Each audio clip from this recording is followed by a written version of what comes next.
नमस्कार दोस्तों, आप सभी का स्वागत है हमारे यूट्यूब चैनल एग्रीकल्चर एग्ज़ाम गुरु में। आज हम आपके लिए लाए हैं सॉइल एंड वाटर कंजर्वेशन का एक इम्पॉर्टेंट टॉपिक। यह वीडियो बीएससी ईजी कर रहे छात्रों के लिए बहुत इम्पॉर्टेंट है। अगर वीडियो आपको अच्छी लगे तो इसे लाइक, शेयर, सब्सक्राइब करना ना भूलें। तो चलिए शुरू करते हैं। आज का हमारा पहला टॉपिक है सॉइल एंड वाटर कंजर्वेशन। ठीक, ये सब्जेक्ट हमारा है soil and water conservation engineering. उससे पहले हम ये जान लेते हैं कि सॉइल और वाटर कंजर्वेशन करने की ज़रूरत क्यों पड़ी। ठीक, तो शुरू करते हैं। सबसे पहले need of soil and water conservation.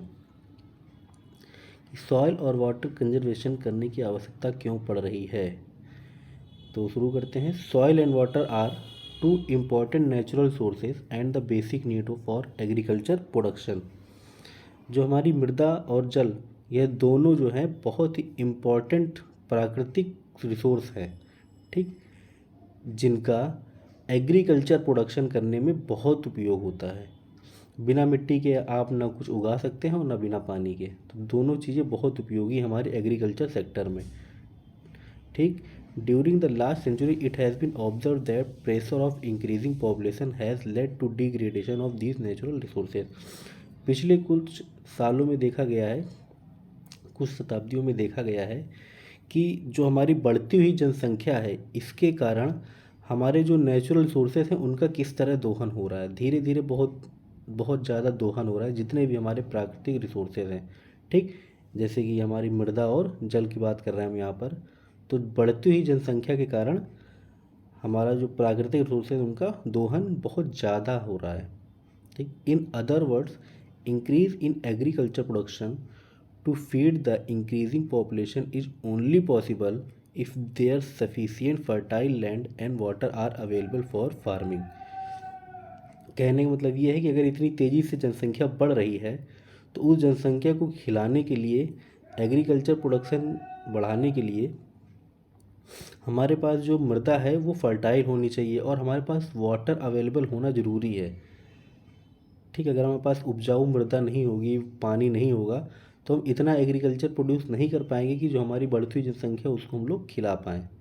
ठीक, that's why soil and water should be given first priority from the conservation point of view. इसलिए मृदा और जल को सबसे प्रायोरिटी पे रखा गया है संरक्षण के लिए, कि मृदा और जल को बचाना कितना ज़रूरी है। And appropriate method should be used to ensure their sustainability and future availability. ठीक, और अप्रोप्रिएट मेथड के द्वारा और उनका क्या कहते हैं कंजर्वेशन हम लोग शुरू कर देते हैं। ठीक, उचित तरीक़ों से उनका इस्तेमाल किया जाना चाहिए। ठीक, यह नोट्स हिंदी और इंग्लिश दोनों में अवेलेबल है, तो हिंदी वाले हिंदी से पढ़ सकते हैं, इंग्लिश वाले इंग्लिश से पढ़ सकते हैं। ठीक, अगला पॉइंट है हमारा वाटर कंजर्वेशन। वाटर कंजर्वेशन क्या होता है? Water conservation is the use and management of water for the good of all user.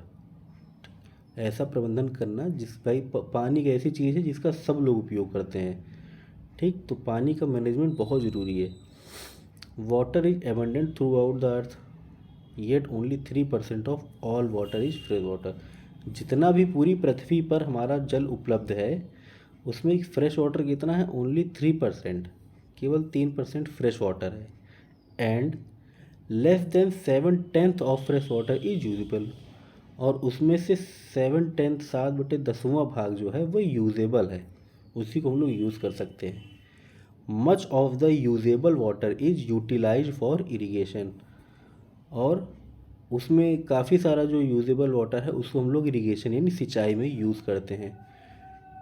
ठीक, detail analysis will show that in about 15 years, विस्तृत अगर एनालिसिस हम लोग करेंगे तो पता चलेगा कि 15 साल में about 2/3 of world population will be living in some sort of water shortage, कि 2/3 पूरे विश्व की जो जनसंख्या है वह वाटर शॉर्टेज में जी रही है, यानी कि पानी की कमी है वहाँ पर। ठीक, जो 2/3 जनसंख्या है वहाँ पर पानी की कमी है। Water is used in nearly every aspect of life.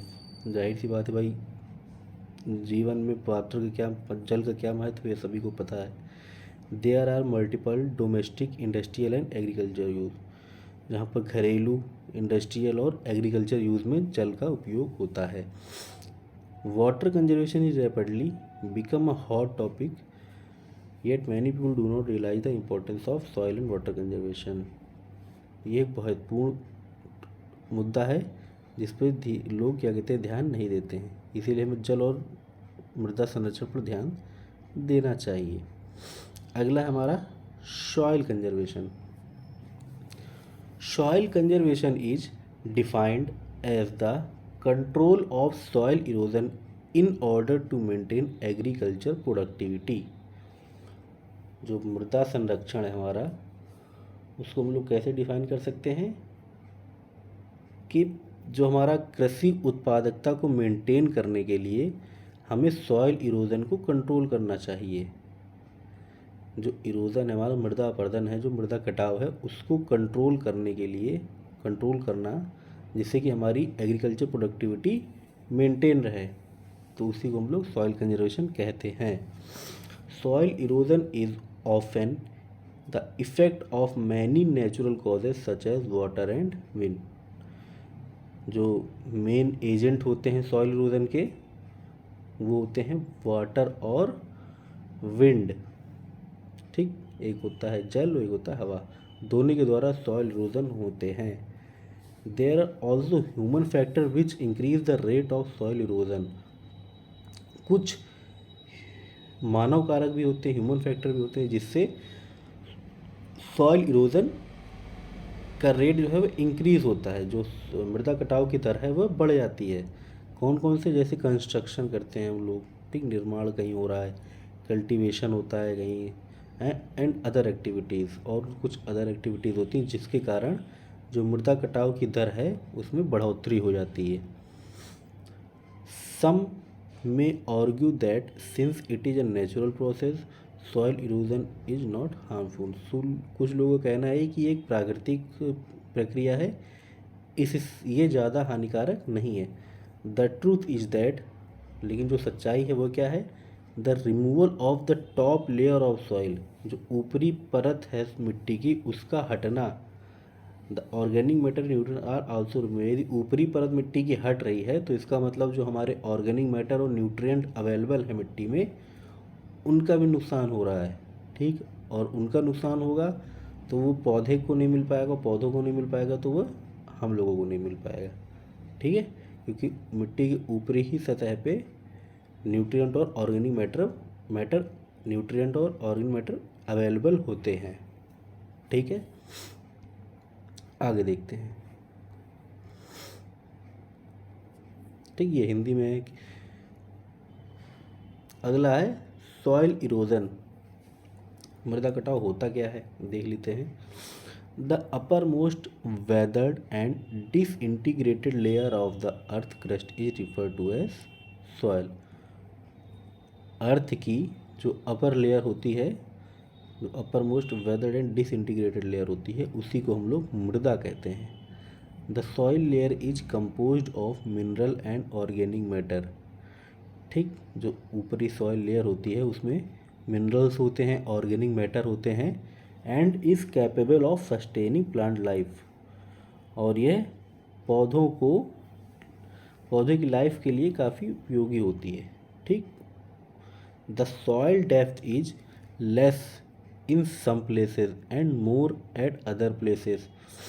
जो मिट्टी की गहराई कहीं कहीं पर ज़्यादा होती है, कहीं कहीं पर कम होती है, and may vary from practically nil to several metre. थोड़ी थोड़ी दूर पे उससे वेरी करती रहती, कहीं पे कम है, कहीं पे ज़्यादा है। 1 मीटर पे चले तो वहाँ बहुत ज़्यादा है, फिर 1 मीटर चले वहाँ बिल्कुल कम है। तो इस तरह ये थोड़ी थोड़ी दूर पर ये वेरी करती रहती है। The soil layer is continuously expose to the action of atmosphere. ये जो मृदा की परत है ये धीरे धीरे एक्सपोज हो रही है पर्यावरण के एक्शन के कारण। Wind and water in motion are two main agencies. जो हवा और पानी है ये अगर मोशन में है तो वही कहा गया है कि ये 2 मेन एजेंट होते हैं which act on the soil layer, जो सॉइल लेयर पर एक्ट करते हैं। And dislodge the soil particle and transport them, जो सॉइल पार्टिकल को उखाड़ देते हैं और ट्रांसपोर्ट देम, और उन्हें ट्रांसपोर्ट करते हैं एक जगह से दूसरी जगह तक।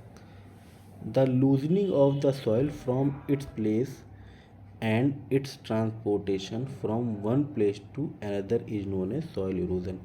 ठीक, जो मृदा का ढीला होने के बाद एक स्थान से दूसरे स्थान पर जाना सॉइल इरोजन कहलाता है। ठीक, ये इन्होंने डेफिनेशन बताई है कि जो मिट्टी जब ढीली हो जाती है तो वह एक स्थान से दूसरे स्थान पर मूव करती है, और इसी को हम लोग सॉइल इरोजन कहते हैं। ये देखिए बनाया गया है कि सबसे क्या क्या प्रक्रिया होती है। जो सॉइल होता है, सबसे पहले इसका डिटैचमेंट होता है,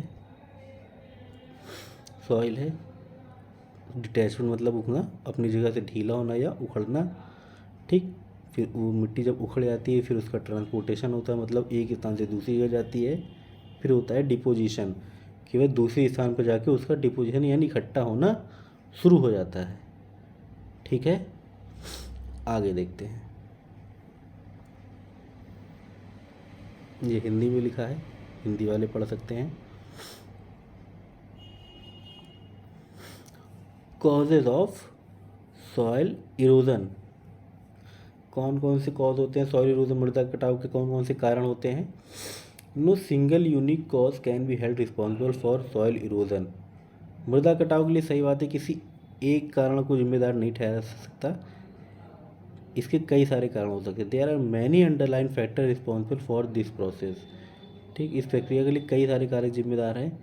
सम induced by nature and other by human being, कुछ प्रकृति द्वारा प्रेरित होते हैं और कुछ मनुष्य के द्वारा प्रेरित होते हैं। The main cause of soil erosion can be enumerated as, जो मृदा अपरदन के मुख्य कारण हैं वह नीचे लिखे हुए हैं। सबसे पहले destruction of natural protective cover by, सबसे पहला क्या है, इनडिस्क्रिमिनेट कटिंग ऑफ ट्री, पेड़ों की अंधाधुंध कटाई होती है। पेड़ों की सबसे बड़ी क्वालिटी होती है कि जो वृक्ष के जो जड़ होती हैं वह मिट्टी को बांधे रखती हैं, तो मिट्टी के खिसकने की संभावना कम होती है, इरोजन होने की संभावना कम हो जाती है। तो अगर पेड़ों की अंधाधुंध कटाई करेंगे हम लोग तो सॉइल इरोजन तेज़ी से होगा। Over grazing of the vegetative cover, वानस्पतिक जो आवरण है उसकी अत्यधिक चराई, जो नीचे मतलब घास के मैदान होते हैं, अगर उसकी ज़्यादा चराई हो जाती है तो वहाँ घास के मैदान ख़त्म हो जाते हैं, तो फिर मिट्टी मिट्टी दिखने लगती है। तो जब बारिश आरिश होती है तो मिट्टी का बहना तुरंत शुरू हो जाता है। ठीक, और अगला क्या है, फॉरेस्ट फायर, जंगल की आग, जंगल में आग, ये भी एक रीज़न है। अगला है improper use of land, land का इम्प्रॉपर यूज़। सबसे पहला क्या है, keeping the land barren, subjecting it to the action of rain and wind, भूमि को बारिश और हवा की कार्रवाई के अधीन बंजर रखना। ठीक, उसको बंजर नहीं रखना चाहिए, क्योंकि हवा चलेगी बंजर रहेगी तो मिट्टी का उड़ना शुरू हो जाएगा, एक स्थान से दूसरे स्थान पर होगी तो मृदा कटाव शुरू हो जाएगा। Growing of crops that accelerate soil erosion, ऐसी फसलें उगाना जो मिट्टी के कटाव को तेज करती हैं, तो ऐसी फसलें नहीं उगानी चाहिए जिससे मिट्टी का कटाव तेज हो। Removal of organic matter and plant nutrient by injudicious cropping pattern, अविवेकपूर्ण फसल पैटर्न द्वारा कार्बनिक पदार्थ और पौधों के पोषक तत्वों को हटाना, मतलब ऐसा क्रॉपिंग पैटर्न नहीं अपनाना चाहिए जिससे हमारे ऑर्गेनिक मैटर और जो न्यूट्रिएंट हैं उसका नुकसान हो। ठीक, ऐसा हमें क्रॉपिंग पैटर्न नहीं अपनाना चाहिए। Cultivation along the land slope, भूमि ढलान के किनारे खेती। और अगला रीज़न है फॉल्टी मेथड ऑफ इरिगेशन, सिंचाई की दोषपूर्ण पद्धतियाँ, कुछ ऐसी सिंचाई जिससे इरिगेशन मृदा कटाव होने की संभावना ज़्यादा होती है, तो इस प्रकार की सिंचाई हमें नहीं करनी चाहिए। ठीक, आगे बढ़ते हैं।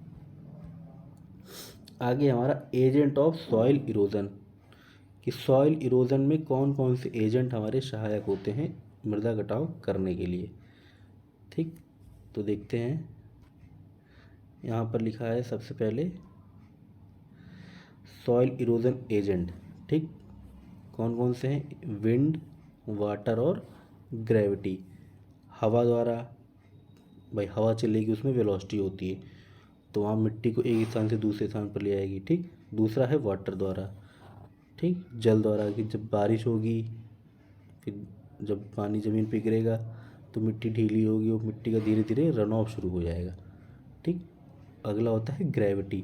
ग्रेविटी वहाँ पे होती है जिसमें, जहाँ पर मास, सॉइल का मास होता है। इसमें नीचे लिखा भी है कि mass soil movement in the form of, किस किस फॉर्म में मूवमेंट होता है?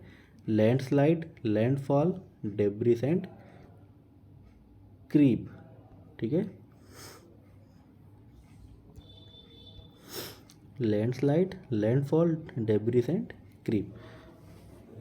अगर जहाँ पर जैसे किसी ढालू वाले क्षेत्र पे, तो वहाँ ग्रेविटी वर्क करती है, तो वहाँ कोई मिट्टी का ढेला है या मिट्टी है तो वो ग्रेविटी से ही सरक कर नीचे आ जाएगी। तो ये भी एक मिट्टी का एक स्थान से दूसरे स्थान पर मूवमेंट हुआ, तो यह भी एक सॉइल इरोजन कहलाएगा। ठीक है, तो हमारा विंड हो गया, वाटर हो गया और ग्रेविटी। तो ग्रेविटी में इतने होते हैं। अब वाटर में देख लेते हैं, वाटर किस किस फॉर्म में होता है। सबसे होता है वाटर फॉर्म और दूसरा होता है ग्लेशियर फॉर्म। ग्लेशियर फॉर्म में क्या होता है? Cause erosion because of landslide in glacier region, glacial क्षेत्र में लैंडस्लाइड के रूप में। ठीक, तो ये, और वाटर फॉर्म में कौन कौन से होते हैं? एक होता है रेनफॉल, एक होता है रन ऑफ, एक होता है रिजर्वायर एंड ओशन। रेनफॉल सभी को पता है कि जो बारिश का पानी ज़मीन पे गिरता है, तो जैसे ही पहली बूंद ज़मीन पर गिरती है तो उसमें एक मिट्टी के जो कण होते हैं उसको एक स्थान से दूसरे स्थान छिटक कर अलग हो जाते हैं। जैसे बारिश की बूंद ज़मीन पर गिरती है तो जो मिट्टी के कण हैं उनको तितर बितर कर देते हैं। ठीक है, उसी को हम लोग स्प्लैश इरोजन भी कहते हैं। ठीक है, फिर जब धीरे धीरे बारिश कंटिन्यू होती रहती है तो कुछ ऐसी प्रोसेस होती है कि मृदा को जितने पानी की आवश्यकता होती है पहले वो उसको एब्जॉर्व करती है। ठीक, जैसे कि इनफिल्ट्रेशन के द्वारा, मतलब मृदा को जितनी पानी की आवश्यकता उसने जब ले लिया, तब हमारा शुरू होता है रन ऑफ। ठीक, रन ऑफ होता है कि पानी का मिट्टी को अपने साथ लेकर बहना, एक स्थान से दूसरे स्थान पर रहना, वही हमारा रन ऑफ कहलाता है। ठीक है, रन ऑफ क्या होता है? मृदा का अपनी आवश्यकता पूरी करने के बाद जल के साथ बहना, ये हमारा रन ऑफ कहलाता है। ठीक, और तीसरा है reservoir and ocean. Causes soil erosion on reservoir bank and coastal region. जो कोस्टल रीजन होते हैं और रिजर्वायर बैंक होते हैं, जैसे किनारे किनारे, किसी नदी किनारे जैसे कोई किनारा है तो उससे मिट्टी कट कट के जो गिरती है उसी को कहते हैं। ठीक है, और ये तटीय क्षेत्रों पर भी होता है।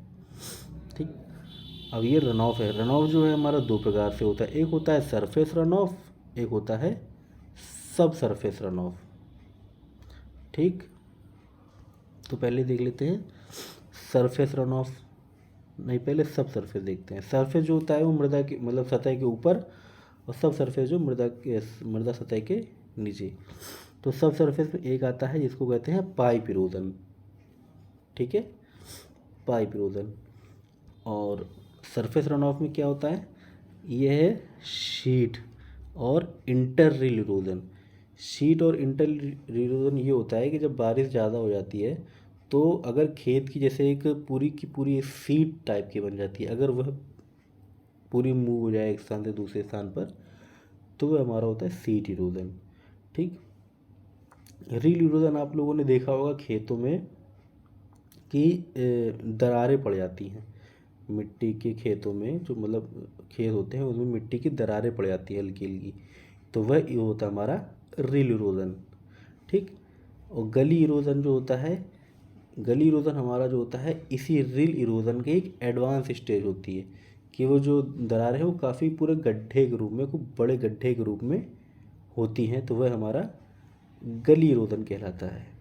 ठीक है, कह सकते हैं कि जो हमारा गली इरोजन होता है वह रील इरोजन का एक एडवांस स्टेज होता है।